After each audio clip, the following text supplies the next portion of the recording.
we are the biggest handmade Jamaican patty business I now know in the UK. How many patties are you selling? I don't know whether it's a week or a year at the moment now. We've got a full-time contract with Aldi supplying 7 days a week.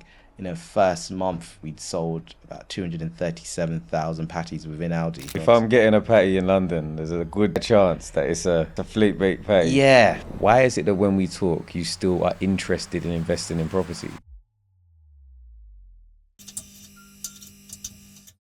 And we are back, another episode of the PBK podcast.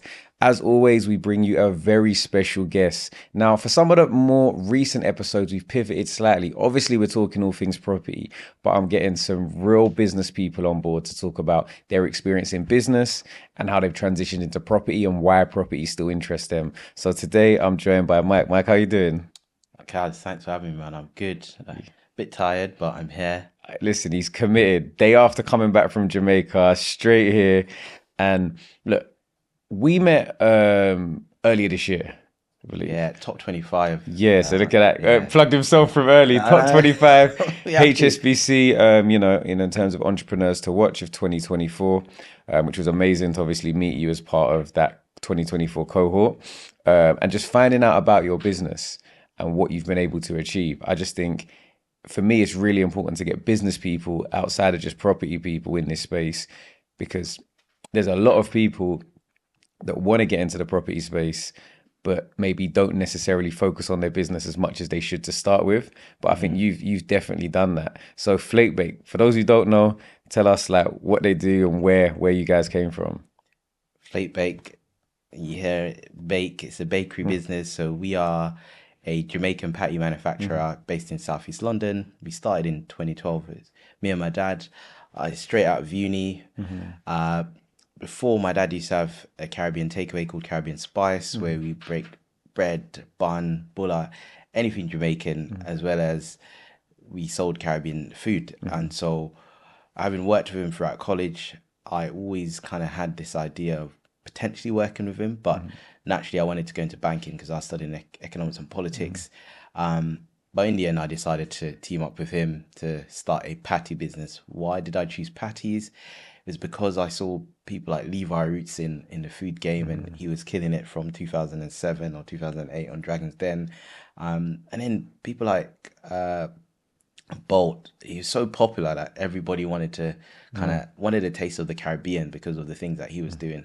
And I also saw that patties were in major retailers, so I thought, we could do this because we had a product which we just needed to build on. So 2012, I told my dad, okay, I think we should work on this patty business, and he was very happy that I was going to team up with him. So I came up with the name Flake Bake because my dad always spoke about how flaky the patties were and stuff. Yeah, no, the good ones, they have to make a mess in your car. Yeah, if it doesn't yeah. make a mess, I say, I don't know, It's man. not. Yeah, it's not authentic. So that's how it all started, from out of my dad's small bakery / takeaway. Whereabouts was that? So that was in Peckham. So Okay. Literally, we took the patty out of it. So it was we got borrowed some money from a family member and my dad's money, and took some of the old equipment, bought some secondhand equipment, took some of the staff, found a building, and then we set up and we officially started trading as Flake Bake in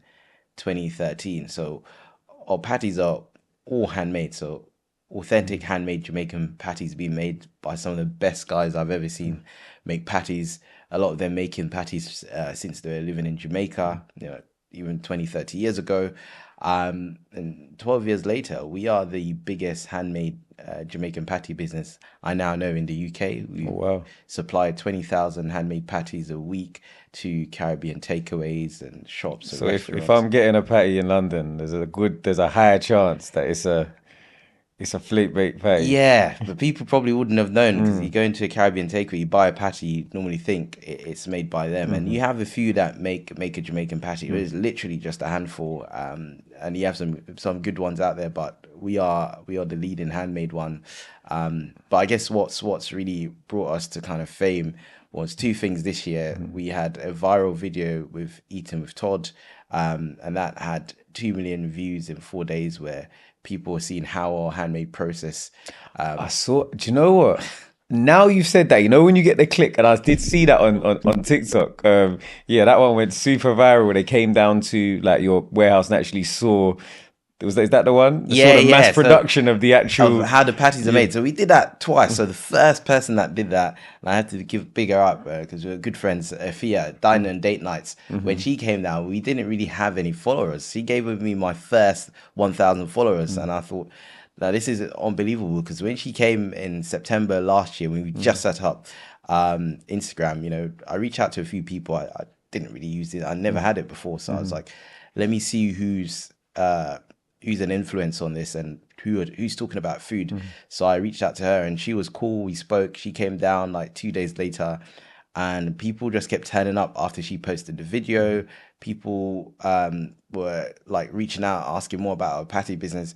So after she did that, I was like, okay, this thing really works using influencers. So when I reached out to Todd a few months later, and then we arranged it that he would come down just before this TV show that I was on called Audi's Next Big Thing. So that TV show came on Channel 4 April this year, and it was all about me competing against other bakery business, pitching our products or our Jamaican patties to Audi. So we were pitching to the managing director for buying, Julie Ashwell, for a chance to get a one-off listing on Audi shelves, and the patties were going to be listed right across the country. At this point, we needed help to make the patties for Audi because they needed 25,001 hit, and it takes us a week to make that. So we teamed up with a manufacturer with the help of Audi. Big shout out to Audi because they've supported my journey ever since, winning the TV show. And the patties came out a week after Todd's video.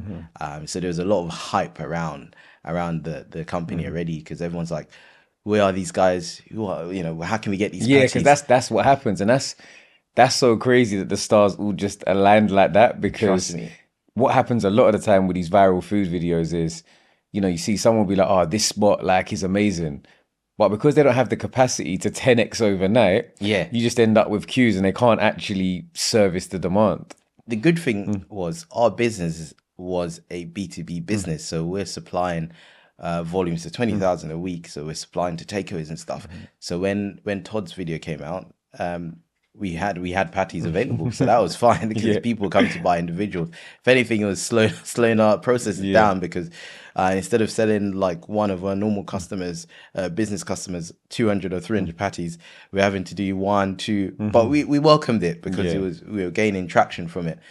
So when that TV show came out a week later on Channel 4, and the patties went into Aldi the following day after the TV show came out, everybody said, or included us, we were like, you can go and buy your patties in Aldi, and they sold out in a day and a half, all 25,000 units. So it was You a must, crazy time. Audi must have loved you then. Well, they loved us so much that they came back a week later and said, "Okay, we'll buy 100,000 patties," which we then sold out 80,000 within 1 week. So Wow.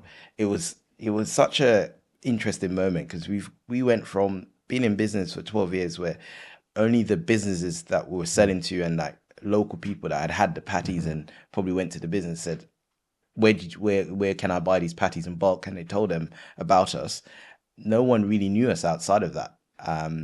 And so all of a sudden we had a brand packaging that was on shelf, and everyone wanted to find these patties. So all of a sudden we're on BBC News, ITV News. We're coming into the newspapers, The Independent. We're going on radio shows, BBC Radio.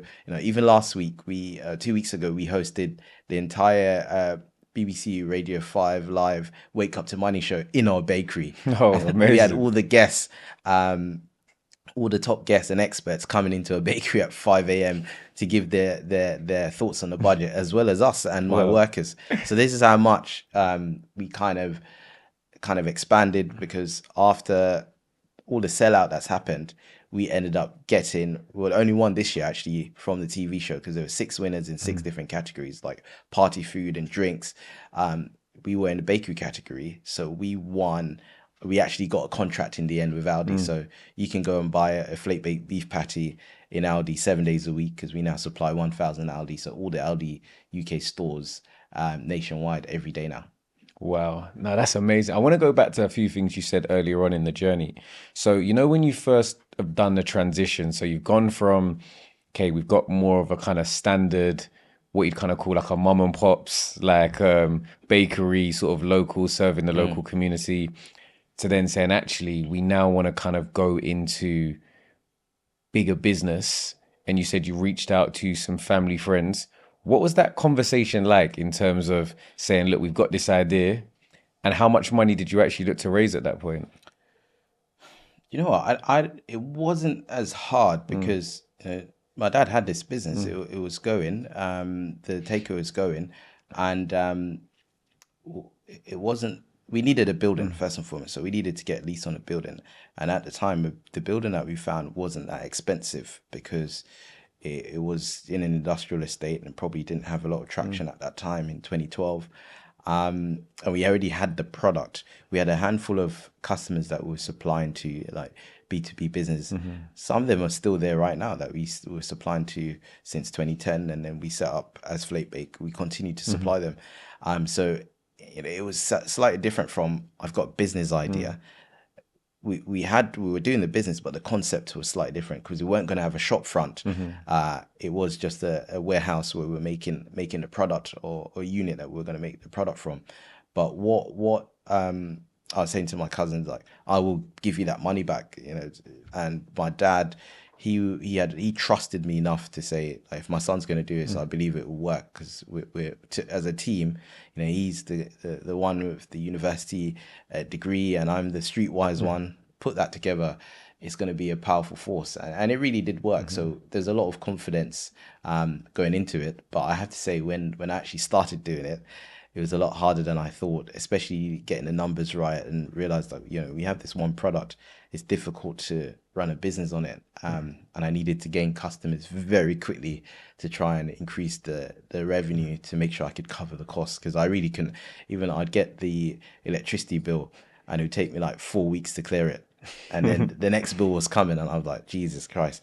And then I ended up saying, "Can we do quarterly bills? Because this is too much." And it just allowed me time to generate the money. Yeah, because the reason I asked about the initial investments, I think definitely in the property space is something a lot of people are looking to do, like raise finance, raise investment. But I Mm, think it just goes to show that, a lot of the time, the people that already know you, close family members, are the people that are going to know your integrity. They're going to know that yeah, you're actually very capable.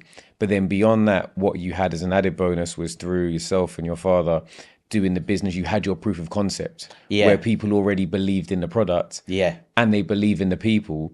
So the sell then in terms of saying, look, I've got a good product, we've got good personnel, we just need the capital to make it work. You're already bringing a lot to the table, yeah. which I'd I just say transitionally into that property space for those, you've got to make yourself as investable as possible. And sometimes that means doing the hard work first. Yeah, I think well, when it comes to property, and you're going to Mm, know a lot more mm, than me.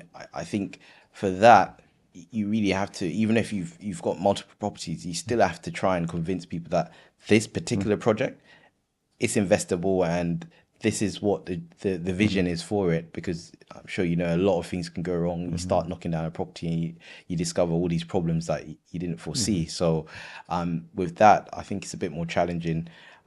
But with the product, I mean, even my cousin that we went to, he loved the patties mhm. anyway, Yeah. and so it wasn't that hard. But like I said, we were selling the patties.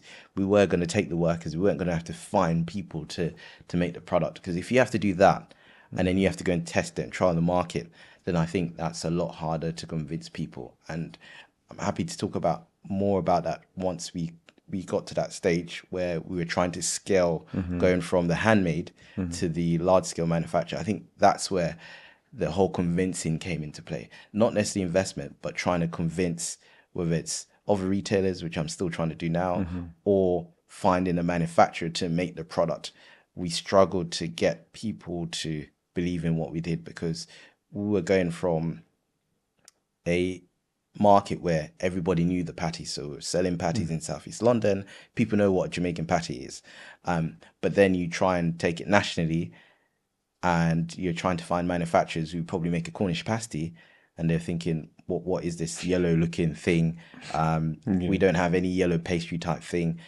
Is this going to stay in our machinery? And furthermore, the cost of trialing your product in our factory, for example, this thing will cost like 4 or 5 grand per trial.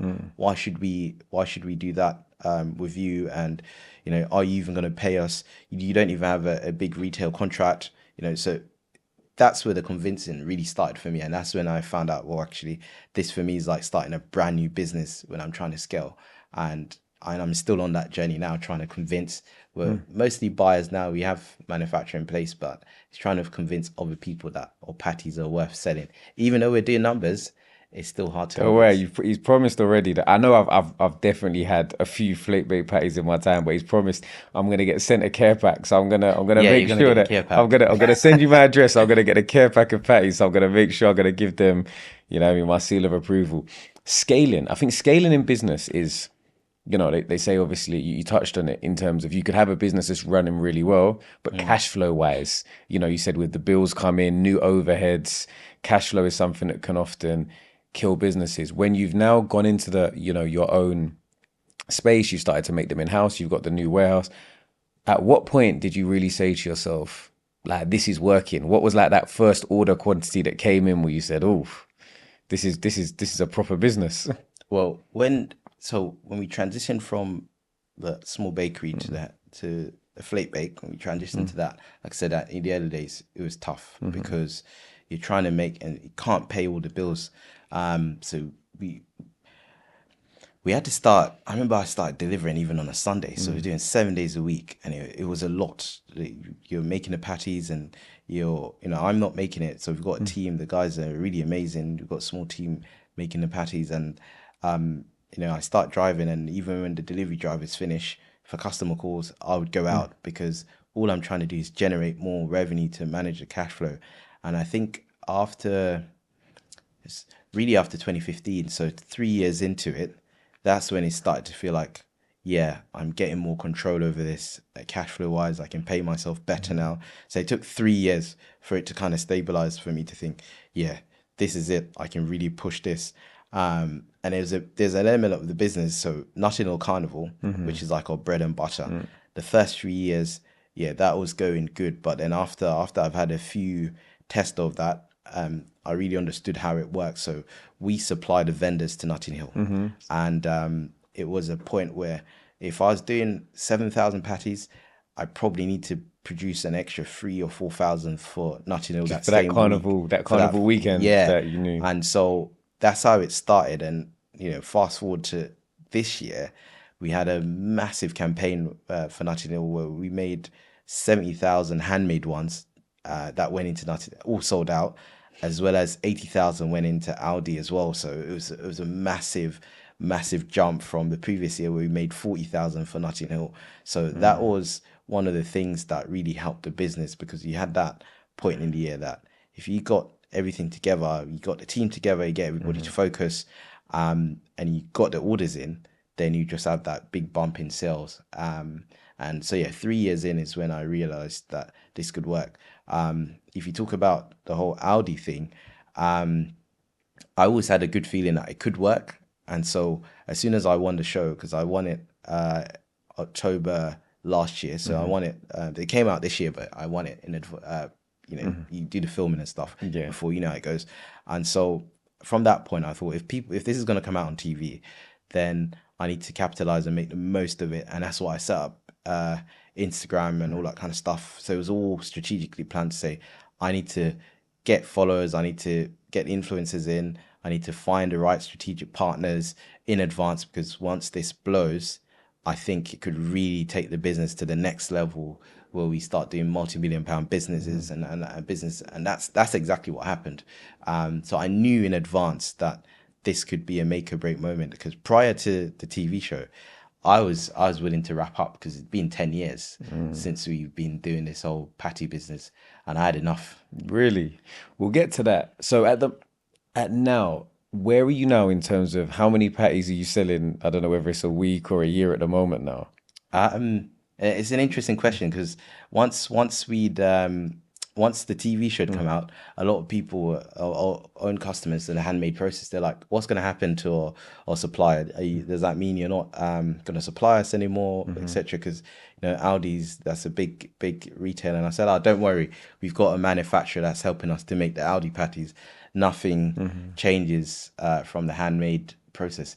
But what actually happened when the patty sold out in Aldi, more people just kept coming to us, and so the demand increased in the handmade process as well. And I was like, "Oh my god, this is wild!" So at one point we were doing even 25,000 units a week with the handmade ones, and we were working on Saturday. So rather than Monday to Friday, we we're doing Saturday and even sometimes Sunday. And yeah, it was intense. But once our contract started with Aldi, it kind of eased the pressure on the handmade one a little bit, because we had an online shop. So after the TV show, we also got an online shop, and so people could order the patties anywhere in the country. So the handmade patties were being supplied all around the country, as well as our normal regular supply. Fast forward to now, we've got a full-time contract with Aldi supplying 7 days a week. In the first month, we'd sold about 237,000 patties within Aldi, while still selling on 20,000 a week. But on a stable level, we're selling 50,000 patties a week in Aldi and still selling 20,000 of our handmade ones. That's a lot of patties. I'm not going to ask the number, but I'm sure a lot of you that know the price point can start doing some maths in terms of what that looks like. So, as a business now, like if you're already doing, you said, how many did you say, sorry, through Aldi? 50,000, but this is just one flavor. So this is just a beef patty. So Yeah. we really want to try and bring the other flavors in. So Oh literally, wow, this is just beef patty at Aldi. just beef patties in Aldi. So Okay, yeah, let me ask you this question. And I know it's like, but if the stars align, all your different campaigns work, where do you think you could get to in terms of number of patties sold a week across all outlets?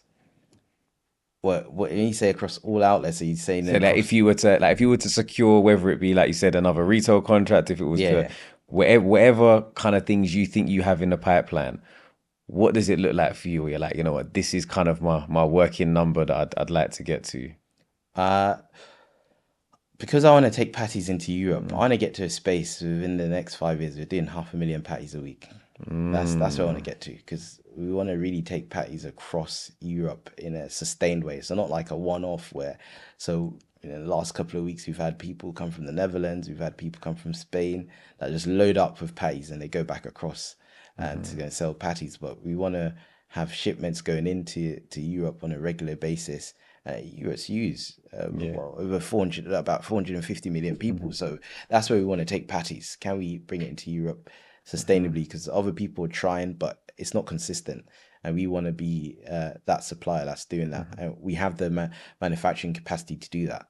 But with Brexit comes all these export challenges. So do we find a manufacturer in Europe to assist? That's the next question. So that's why I'm giving myself like 5 years to do that. But I think we can get to those volumes. Yeah, and I think the reason I asked is, we had Mario from Faraway Pizza on board, and we've on the episode we've seen obviously some of the scale in which people have taken to with their businesses in the food and beverage sector, and I think one of the reasons why I've made sure that I've got more entrepreneurs on the podcast itself is because when I'm very honest with people, a lot of the time, property isn't necessarily going to make you rich overnight in the same way a business can. So if you have an amazing business idea, a lot of the time when people say, oh, where should I put my money? My starting point is, well, what else do you currently do? Yeah. And is property something that you could do alongside an amazing business venture that you already have or that you're already working on? But to take that full circle, for you as someone who's got these like massive goals within your own business, why is it that when we talk, you still are interested in investing in property? Thank you to those of you who have liked, shared, commented, but most importantly, subscribed to the channel. Did you know only 28% of people that regularly watch my videos have subscribed? Now we're trying to get that to 40% so we can bring on bigger and better guests and make better content for you. So if you could do that right now, myself and my team would really appreciate it. Now back to the video. I think because you know what, property has always been. So my dad's a landlord, so I used to see what he was doing in property, and he was buying properties during that property boom in the thousands, early thousands. So I think he bought his first property in 2002, and I think within a year he he remortgaged and bought another one. And I remember as a child seeing this, thinking, "This is crazy. I want to do this." You can take money out of a property, equity out of a property, and buy another one. I never knew any of this, but I was learning so early and watching him do it. And there was this one property that he bought in Peckham, and I think the gentleman was from Turkey, and he said to my dad he was going to retire, and he was like, this is a gold mine, and this was it 2002 or maybe 2004, and it was 250K, and that property is now valued at over 1 million. But that one property alone, my dad remortgaged so many times over the years and bought another property. And so seeing that thing, he was always talking to me about property. So that was kind of like my first business love. Okay, I want to buy properties, I want to invest in properties. So when I met you as a property investor, I was like, yeah, oh, that's amazing that you've done that, because I'm in food, but I would have loved to kind of venture into this more.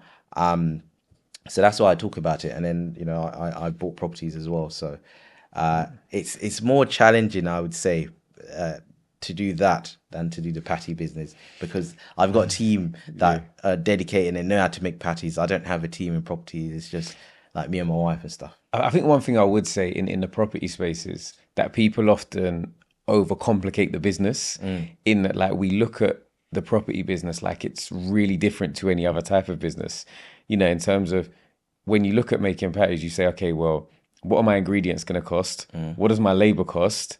How much money do I need to make it worth my while? And what can I sell for when it goes to market? And in terms of flipping properties, it's the exact same process. However, it's just obviously you're talking day one about like sort of much larger sort of purchase price and build costs, etc. So I think there's the risk element that you're exposed to. Like, well, if I make a mistake, it's a lot more costly. Yeah. But I think from a business perspective, it's still very similar. I think the other thing that's important, you touched on obviously, is the exposure. The exposure to your dad buying property, seeing from a young age, like the value of leverage, the fact that you can refinance, you can use an asset refinance to buy more properties, is one of the reasons why we make sure we do this podcast, to like show more awareness of actually what can be achieved through obviously investing in assets. We've spoken briefly, so strategy wise for you, I know you've bought some properties over the time, but now that you're looking at obviously diversifying from your business, what kind of strategies have you looked at in the property space, or what do you want to do? For me now, like, I think it's with the stamp duty, the recent stamp duty stuff increasing. If you've got more than one property, it's difficult to. You can still buy it, but it's difficult to see that equity gain or yield that you want. So one of my strategies is start looking outside of the UK. So we spoke briefly about Jamaica. So wanting to see if we can do developments there, me and my dad, because the yield there is crazy. What's it like over there in terms of yield? Like, you can buy a property in Jamaica, you can buy it now, and you could be doubling your money in just like a year, because it's just doing this at the moment. There's so many developments, and yeah, but there's a lot more risk, and if you don't know the country and you don't know how you're going to find your builders and the right people, and you can't trust. I said to you, I've been to Jamaica almost like every year for like the last 4 or 5 years. And I always do this drive where I might, fly into like Montego Bay. Yeah. And it's like maybe like 45 minutes, hour drive. Yeah. So obviously as a property person, I'm just looking, trying to look at the properties as I'm driving. And one thing I said, it doesn't matter if I land on a Sunday or Monday or Wednesday. I don't think I've seen a builder on all of these projects that I drive past. So I said, where are the builders? That is so funny. And you noticed that you've always seen some unfinished properties. That always gets me. I'm always like, who started that house? Like, I've been landing in the last 4 years back and forth, and like no movement on some of these properties. So that's a good point. But yeah, you really have to know the people. You really have to have people on the ground. And for me, I would have to be there for an extended time to kind of see a project through. I don't think it's worth doing if you're not going to be there. But I think with the kind of yields, if you mentioned there's other countries as well, so it's probably going to be worth us looking elsewhere to see if we can do that. But there's definitely opportunities outside of the UK, which it won't cost you as much in terms of the value of the property to purchase it, and the pounds doing well. I think you get like 200 Jamaican dollars for £1. So, say your property that will cost 20 million, that's 100K. So it's more than doable, but you just need to be able to have know the right people, and be able to have that time to go and invest and spend time there to do it. So that's going to be my strategy going I'm forward. sure you're going to get reached out to. A lot of people with some unfinished projects, family projects, where they say, Mate, listen, come and over and finish this villa over here. Maybe we can offer you some great returns. And in terms of how you would look to manage these properties, would you be renting them to, local nationals? Would it be Airbnb? What would your kind of rental strategy be? Yeah, so the rent, again, Airbnb is booming in Jamaica. Sometimes I feel it depends on the area that you're in. It's kind of saturated, but if you're on the North Coast, because there's so many events happening throughout the year, there's always like a shortage of properties. So if you've got a space on the North Coast, Do you know guarantee what? you find But get bookings. even anywhere, guilty pleasure. Babs Cartel concert, 31st of December. I was saying, I gotta go. I've got to go. I looked. There is not one single room in Kingston. There You go, couldn't I'm even. telling You you. can't even for that period, and it's probably New Year's is already always going to be Yeah, super busy. it is.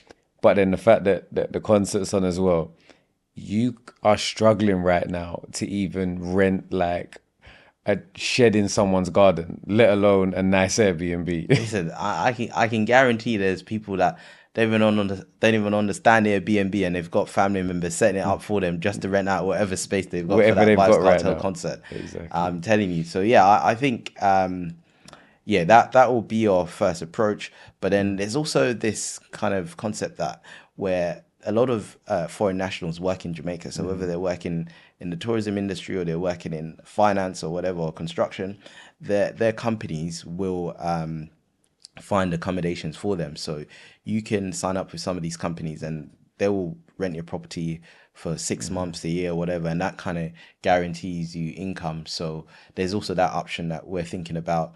And then ultimately you can give it to an agent to rent it. Not my ideal one, but because again, if I don't know the people, but I'm more comfortable going with like kind of established companies to find tenants and stuff like that. So either route, but we're going to start with Airbnb first. Okay, so a little bit of investment in Jamaica. Actually, question about Jamaica. Have you taken the patties back? Have they got the seal of approval? Do you know what?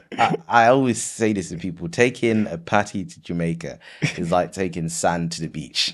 Like so, Yeah. it's the home of a patty. But my dad always brings patties for his neighbors, and they absolutely love the patties. So we've had the sign of approval from many Jamaicans here, because that's Yeah. the market we've operated in. And the notion is, you don't get a proper patty or good patty unless you go back to Jamaica. We definitely changed that narrative when we started making patties, and even the patties in Aldi. You read the reviews, you read the comments, you go to social media.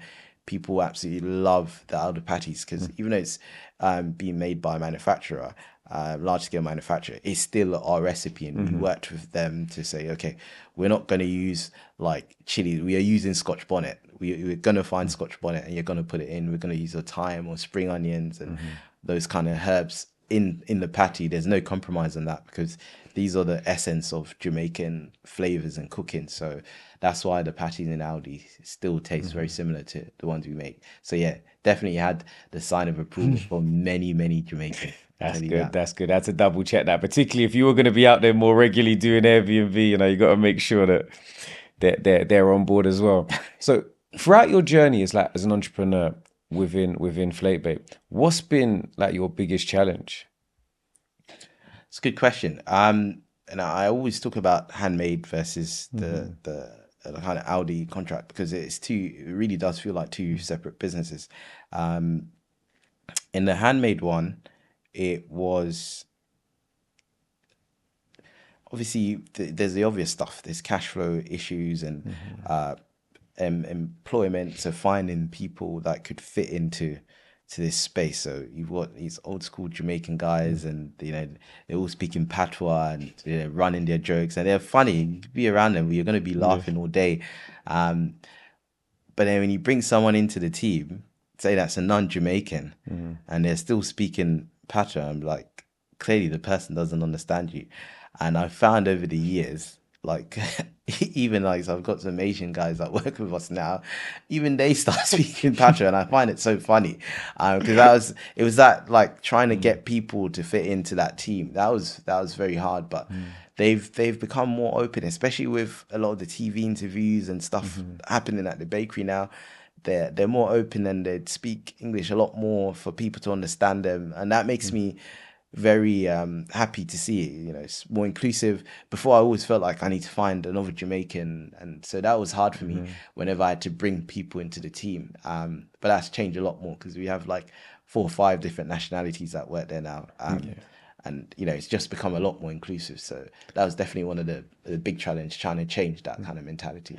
I feel like definitely your team, from what I've seen of them on the socials, they really have bought into the business as well. Like, they're not just employees; they actually love the company they work for.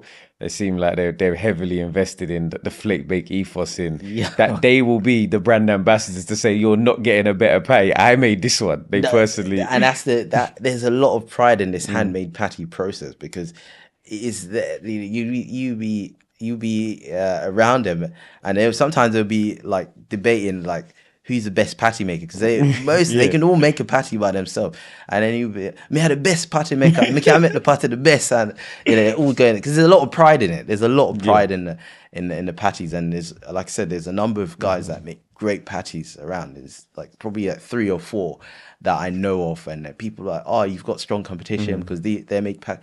I was like, listen, some of my workers work at other patty places, so I know why they make a good patty. But they take great pride in it. My team, they're incredible, and without them, there's no handmade process. Without my team, whenever like we get interviewed and stuff at the bakery, and they ask me, it's like, talk to my team. They make the patties, not me. I'm the leader behind it, them the brains behind it, but they are the engine. They are like some of the best people I know. They're just incredible. So they love the company. A lot of them have been there for like a decade. Some of them have been there since working with my dad from 2008-9. So yeah, they definitely love patties. So I always say there's one particular guy. He works all over the place. So he always has a rolling pin or something with him. He was always working, because he just loves what he does. And I think that's like great advice for anyone, not just in your space, but just in the business space in general, and can definitely, as property entrepreneurs, as investors, if you work alongside people that believe in your business, that they're going to help you grow that business just because they want to see it flourish. So if you can find great builders that have a passion for what they do, great joiners that want to have that perfect finish, they don't want any part of those joins not to be 100%, it's going to be reflected in the product that you end up delivering as a property investor or developer. And then people are then going to know you as, okay, I know X person's business, I know they really deliver good stock. So I think it's definitely, that's great advice for people in the property space as well. Yeah, when it comes to business, you have to find, like you said, they have to be passionate. So if you talk about building a team, the people have to buy into your vision, and making a handmade patty is labor intensive. So for these guys to wake up and get in at 4 or 5 o'clock every day, over the last decade, to come in and make this product, they have to be driven, dedicated, committed to the work. And so if you're going to build a team and you don't have that level of commitment, like, you're not going to achieve your full potential. And it's because of them why I'm able to kind of get to the next level, because even I'm focusing on getting the bigger retail contracts, etc., I know that they're there making the patties, ensuring that my driver, this guy doesn't turn up late. He used to be in the army, so like, he's very strict with his time. He's the first one in every morning. He opens up the building, always getting the patties to all the customers. When you have that kind of commitment and reassurance that whether I'm there or not, the business goes on, That's what allows me to go out and say, actually, I'm going to go to the next level, because you can't grow if you're in the trenches. You have to have the right people in place so you can go out and start to make the deals and make the connections and network and that kind of thing. So that's it's important to have the right team in So business. you're now spending a lot more time, obviously, working on your business rather than in your business, and it's giving you that ability to really scale. I just had to get my calculator out quickly, actually. I had to run some numbers. I said, how many patties is 500,000 patties a week? And this is a lot of patties. You're focusing on doing, if you can get there over 5 years, getting to a point where you're doing 26 million patties a year. Yeah, and I mean, I feel like you need to work out a stat, like how far around the world will 26 million patties take you? We're gonna have to do some numbers. I'm gonna come back to you. I think, or even in the comment section, you let us know what we could do with 26 million patties, how close we could get to the moon, if we could get around the world. I want to know what that really looks like in terms of, because that just sounds so massive that I need a comparison mentally in my mind. let me tell you. So during that National Carnival period, bear in mind, we did 70,000 handmade and 80,000 into Aldi, right? So that's 150,000 patties. I'm like, okay, that needs to happen on a weekly basis. And then how do we get to, we're doing 1,000 Aldis. For example, I think Aldi has like 12,000 stores nationwide. It doesn't sound that far off to me. It Yeah. really doesn't. I'm not saying we're going to supply every single Aldi nationwide, but there are other retailers that. So if you want to bring this across Europe, and remember, there's not just retailers, there's food services. So one of my big things is that I'd love to sell patties to prisons. There's a lot of prisons, so it could work. All of the big, like, NHS, institutional schools, universities, food. So you can get products into the food service, where, again, just like when I was selling to Caribbean takeovers, where people didn't necessarily know it was a flake bake patty. It would be the same when it goes into the food service. People wouldn't necessarily know it's a flake bake patty, but they're having a patty, and we really can do this. So So you can't be getting too many tasty patties into prisons and hospitals. People might start doing crazy things just to get a flake baked patty. that's why we need to get it everywhere. We can't just get a big contract for prisons and then people only go to prison to get a patty. That would be so bad. No, we can't do that. But yeah, and I think the goals and what you've been able to achieve is amazing. It's one of the reasons why, get people like you on board, just to see that it is possible to go big, and you can really do amazing things through whatever vocation you choose to follow. My sort of final question to you was something that you only said you really started focusing on with intention more recently, and that's obviously actually the branding, because you were doing all the business before but without the awareness. As somebody who's kind of had that crossover period, how important is the branding of a business now for your growth? It's absolutely crucial, because we're in shelf ready packaging, meaning that you're on supermarket shelf where people can see your product and your name, and even on the back of our packaging there's a photo of me and my dad and a little story about the business. So hopefully it resonates with people when they pick that product up, because still in this country there's so many people that don't know what a Jamaican patty is, or have never had one before. So when they pick the packaging up, they look at the brand and they're like, oh, this looks pretty cool, and it's got nice little colors to it. It's got a Jamaica flag, so they can relate to it. They know it's, oh, it's from Jamaica, and then they read the story in the back. Then they could be like, okay, I'll try it out.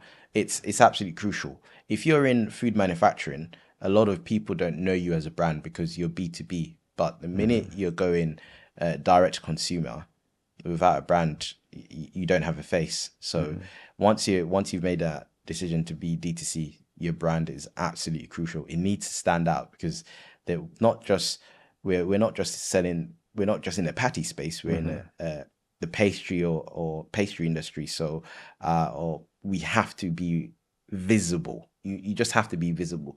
What makes us different from a Cornish pasty? Of course, the color of the product and the spices, but when people go into the store, the first thing they see is the packaging and the branding. So unless you've got that like top notch, then yeah, people are not going to pick your product up. And then it extends onto social media and stuff like that. So we're now the most followed, not just patty brand, but you can call it pasty brand. So ahead of Ginsters and Pucker and all those names, household names. It's important because the branding is important because you also need to engage as a brand, and that's what we try and do in social media. I don't post constantly all the time, and I know for algorithms you need to do that, but there's so much happening that we always have something interesting to post, and so we keep doing that. Yeah, no, that's great. Great answer. Well, I'm glad to see you got your recognition this year, in terms of from obviously HSBC. Oh, thank you. It's been amazing to have you on the podcast. You've shared some great advice. Before we let you go, I'm gonna actually no, do you know what? I'm gonna ask you a question, but I actually don't want to know the answer. Well, I'm gonna ask you, just mentally think, personally, your favorite patty flavor. Yeah, I can tell you. Wait, no, 'cause I don't need to tell us right now. We're gonna do it as a competition. If whoever can guess in the comment section what your favorite flavor is, you're gonna have to send them some patties out. Can we have that as an agreement? Of course. Okay, Course. so if you can guess Mike's favorite patty, bonus points. If you can guess anything that he likes alongside when he's eating a patty. But if you can guess that, then we're gonna get you sent out a care package of some of the best patties known to man. I've had them personally, they've been amazing. Really appreciate you joining us. For people that want to connect with you before I let you go, where can people find you? How can they get in touch with you? Yeah, just follow us at Flake Bake Patties on Instagram or Flake Bake Patties on Facebook. Yeah, you can find me at Meaningful Mike on Instagram as well. You can buy your patties on our website, or you can go to Aldi, get a beef patty. All our patties are halal in or handmade range from a bakery, but they're not halal in Aldi. So I have to make that clear, because you get a lot of people saying, why are your patties in Aldi not halal? But again, it's large scale manufacturing, so they're not doing halal, but we make sure we do it so we can cater for everybody. So yeah, check out our online website too. You can get patties right around the country now, so next day delivery as well. Direct. Now we're going to put the links in the description. Really appreciate you having you on. We are going to be back each and every week with another amazing guest to hopefully inspire you and help you along on your journey. If you've enjoyed this episode, please make sure you subscribe. You know that it's free, and we'll catch you again real soon. Thanks for having me. Appreciate you, brother.